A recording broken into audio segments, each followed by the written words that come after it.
Hello friends, मैं फिर से आ चुका हूं आप लोगों के लिए एक नए एपिसोड के साथ। तो हेलो गाइस, मैं हूं राज और आप लोग देख रहे हैं राज द स्टोरी। तो आज का वीडियो शुरू करने से पहले मैं आप लोगों को बता दूं, अगर आप लोग चैनल पर नए आए हो तो प्लीज़ चैनल को लाइक, सब्सक्राइब एंड कमेंट जरूर कर देना। तो शुरू करते हैं आज का स्टोरी, तब तक के लिए बाय बाय। CH-221 मैं कौन हूँ। ओलंपस आयाम के अंदर रणभूमि में साक्षात भैरव के रूप में शौर्य आज दानवों में से बचा हुआ आखिरी योद्धा जो कि एक पूर्ण दानव था उसके सामने खड़ा हुआ था। ओलंपस आयाम के अंदर शौर्य जिसने अपनी पूरी शक्तियों को मुक्त कर दिया था जिस वजह से आयाम भी अस्थिर बन चुका था। शौर्य ने अपने प्रतिद्वंदी दानव को ध्यान से देखा और फिर एकदम गंभीर होकर उसकी तरफ बढ़ने लगा। उस दानव ने भी शौर्य को अपनी तरफ बढ़ता देखकर उसने भी अपनी जगह छोड़ दी। दूर खड़े रहकर सभी नाइट्स और उनके कमांडर इस मंजर को देख रहे थे। तभी कुछ दूरी से अद्विका और रानी क्लियो उस युद्धस्थली पर पहुंच गए। अद्विका ने शौर्य की आभा को महसूस किया तो अचानक उसका खून उबाल मारने लगा। उसे लड़ने की तीव्र इच्छा होने लगी। उसके अंदर की चंडी देवी अब इस दानव को मारने के लिए बहुत उत्सुक होने लगी। उसके माथे का वह निशान भी अब पूरे तेज के साथ चमकने लगा। लेकिन अद्विका ने खुद को काबू में किया और उसने खुद को जबरदस्ती शांत किया। वहीं दूसरी ओर एल्फ की रानी क्लियो की हालत बिल्कुल भी ऐसी नहीं थी। वह इस वक्त रणभूमि में फैली शौर्य की आभा से बेहद प्रभावित हो चुकी थी। उसके अंदर की सारी शक्तियां मानो जैसे शौर्य के सामने नतमस्तक हो चुकी थी। शौर्य और वह दानव एक दूसरे के काफी करीब आ चुके थे और अब शौर्य उस पूर्ण दानव का रूप अच्छे से पहचान सकता था। इस दानव की शक्तियां संत अधिपति स्तर के अंतिम चरण में थी। इससे ऊपर के स्तर की शक्तियों को यहाँ का स्वर्ग स्वीकार नहीं कर सकता था। यही बंधन देवताओं और दानवों ने इस दुनिया के ऊपर लगाया था। पर शौर्य ऐसा वारिस है जिसे स्वर्ग भी रोक नहीं सकता था क्योंकि शौर्य की शक्तियां उसके आयाम से संबंधित थी। वह दानव शौर्य को देखते हुए बोला, मेरा नाम लुसिफर है और मैं एंजल जाति से आता हूँ। लेकिन मुझे मेरी जाति ने मेरे जन्म से ही मुझे कमजोर कहकर निष्कासित कर दिया था। पर मुझे मालिक ने अपनाया और मुझे अति शक्तिशाली बनाया। मैं इस आयाम में मेरे मालिक के आदेश पर तुम्हें मारने के लिए आया हूँ। मेरे मालिक के हिसाब से तुम एक काबिल योद्धा हो। मुझे दानव सम्राट का सबसे विश्वासु सेनापति कहा जाता है और मैं उनके प्रयोग से जन्मा पहला पूर्ण दानव हूँ। उसके इतना कहते ही उसके पीठ पर काले रंग के पंख बाहर निकल आए और उसके सिर पर दो छोटे छोटे सिंग दिखने लगे। उसका पूरा शरीर इस वक्त नीले रंग से चमकने लगा था। शौर्य ने लुसिफर का परिचय सुना और सिर हाँ में हिलाते हुए बोला, तुम्हारा नाम जानकर मुझे अच्छा लगा। तो क्या अब हम लड़ाई शुरू करें? ये सुनकर लुसिफर के माथे की नसें उभर आई। तभी सिस्टम जो शांत थी वह बोली, किस बेवकूफ ने तुम्हें युद्ध का देवता बनाया? तुम्हें पता होना चाहिए कि युद्ध के कई नियम और उनमें से सबसे महत्वपूर्ण नियम ये है कि अगर आपका प्रतिद्वंदी खुद का परिचय देकर युद्ध के लिए आपको चुनौती देता है तो ये तुम्हारा भी कर्तव्य है कि उसे तुम अपना भी परिचय दो। ये उस वक्त होता है जब सामने वाला आपको उसके बराबरी का मानता हो। शौर्य ने सिस्टम की बात सुनकर कुछ सोचा और शिष्ट से ही पूछ बैठा, फिर अब मैं अपना परिचय कैसे दूं? ये सुनकर सिस्टम ने अपना सिर पीट लिया। वही हाल रक्त सम्राज्ञी और चंद्रहास का था। तभी शौर्य ने उन्हें नजरअंदाज करते हुए खुद के बारे में कुछ सोचा और बोला, ओ मुझे माफ करना, वो क्या है ना, मैं कभी ऐसे प्रतिद्वंदी से कभी मिला नहीं था जो इस तरह अपना परिचय देकर मुझसे मेरा परिचय मांगेगा। कोई बात नहीं, पर मैं खुद भी मेरे बारे में कुछ नहीं जानता। वैसे मैं कौन हूँ? शौर्य का खुद के बारे में ऐसा सवाल सुनकर अब लुसिफर और भी ज्यादा गुस्सा हो गया था। शौर्य ने उसे नजरअंदाज किया और फिर ध्यान से खुद के बारे में सोचने लगा। कुछ देर सोचने ले बाद शौर्य दहाड़ते हुए बोला, तुम्हें मेरा परिचय चाहिए था ना, तो सुनो। मैं शौर्य हूँ जिसे स्वयं महादेव ने अपना आशीर्वाद देकर अपना भैरव चुना है। मैं उस देश से आता हूँ जहाँ प्रभु श्रीराम और भगवान श्री कृष्ण ने जन्म लिया है। मैंने बिना पढ़े भी गीता को जिया है। मैं वो हूँ जिसे भगवान तवत्सर ने अपनी रक्त रेखा से छुआ है। मैं उस महावीर का भक्त हूँ जिन्हें भक्तों में भी परम भक्त कहा जाता है, जिसने अकेले अहिरावण को खत्म कर दिया था, जिसके बल के आगे कोई नहीं टिक पाता है। उसने अकेले रावण की लंका को ढहाया था। मैं उस नगरी में जन्मा हूँ जहाँ श्री कृष्ण ने द्वारिका को बसाया था। मेरे आराध्य की जन्मभूमि मथुरा थी। मैं वो हूँ जिसका अस्तित्व ही तुम्हारे स्वामी के लिए एक खतरा थी। वैसे तो मुझे युद्ध के देवता का वारिस के रूप में जाना जाता है।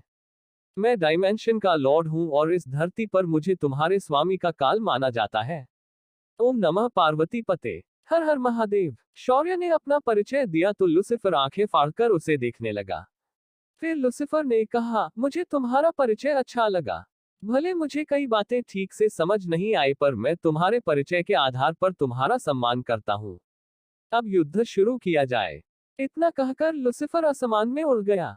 उसने अपने दोनों हाथों को एजेवक तरफ किया और कुछ मंत्र बोलने लगा। अगले ही पल उसके हाथों की हथेलियों के अंदर काले रंग की ऊर्जा एकत्रित होने लगी। एकत्रित हुई ऊर्जा ने एक गोले का आकार लिया और अगले ही पल लूसीफर चिल्लाया, बीम ऑफ डार्कनेस। उसके इतना कहते ही उसके हाथ की वह एकत्रित की गई ऊर्जा किसी रोशनी की किरण की तरह शौर्य के दिशा में बढ़ गई।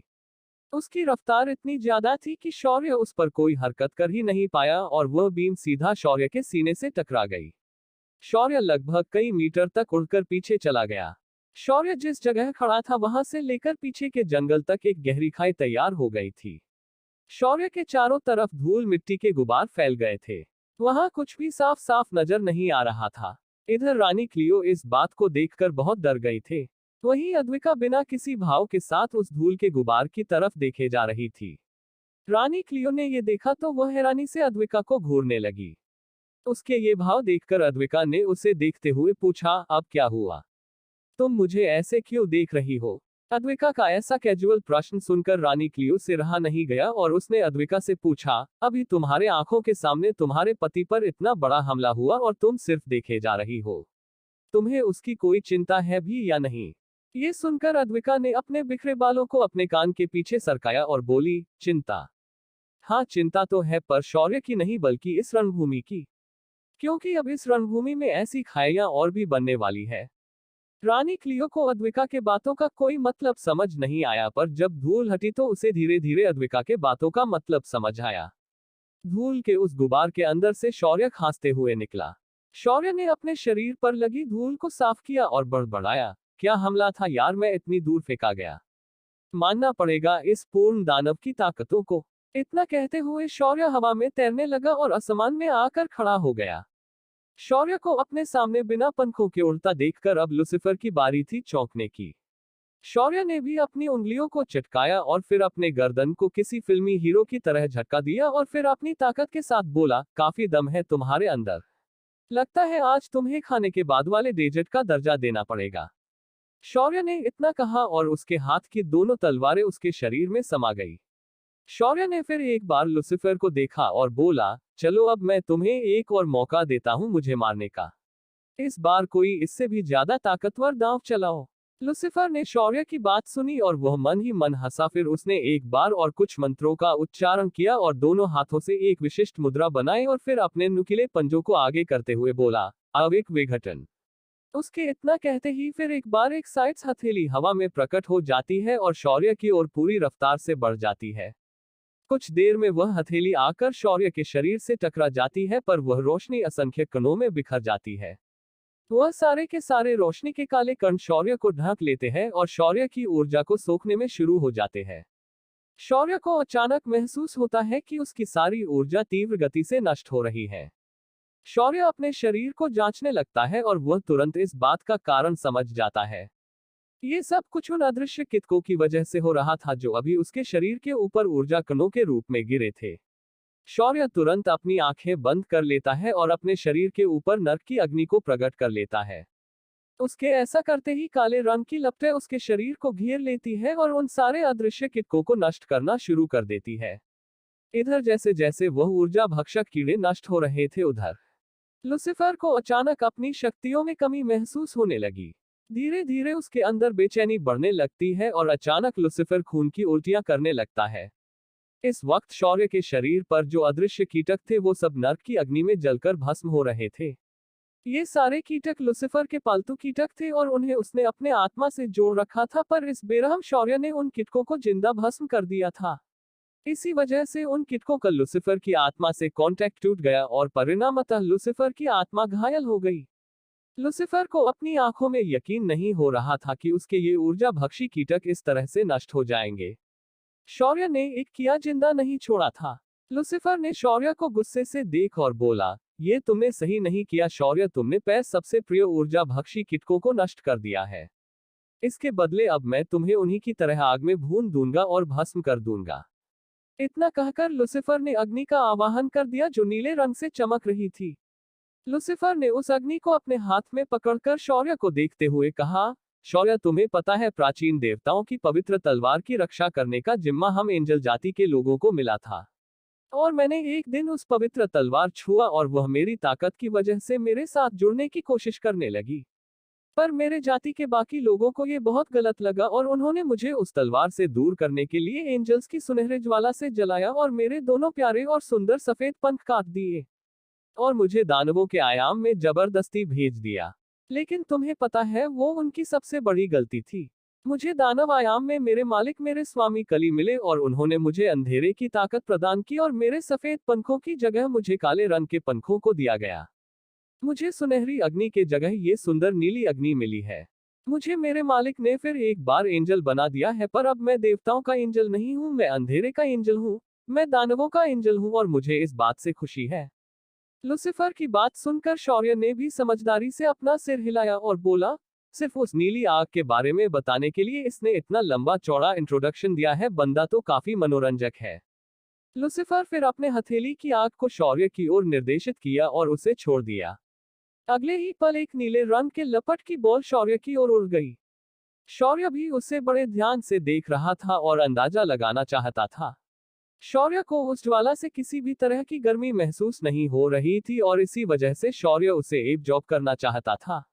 पर तभी सिस्टम शौर्य के कान में चिल्लाई, होस्ट इसे हल्के में कट लो, ये अग्नि बहुत खतरनाक है।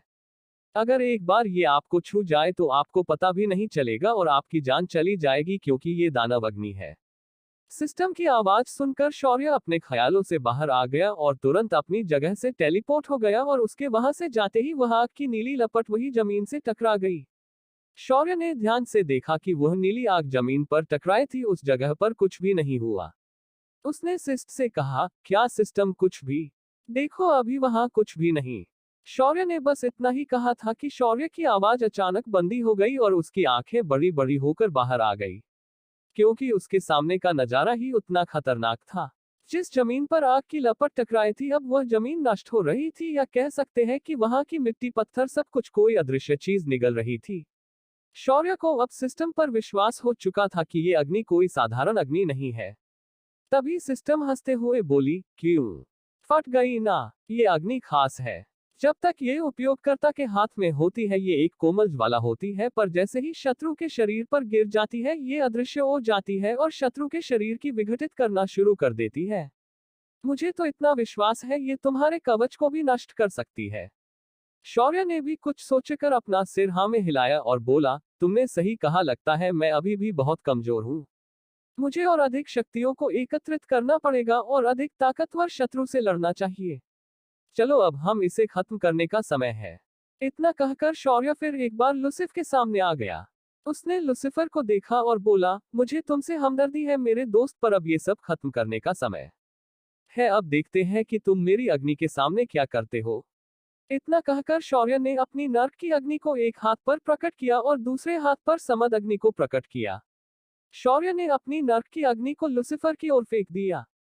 लूसीफर ने देखा कि एक काले रंग की लपट उसकी ओर आ रही है, पर इस लपट में उसे कुछ भी अजीब महसूस नहीं हो रहा था, पर उसका सिक्स्थ सेंस उसे खतरे की घंटी बजाकर चेतावनी दे रहा था।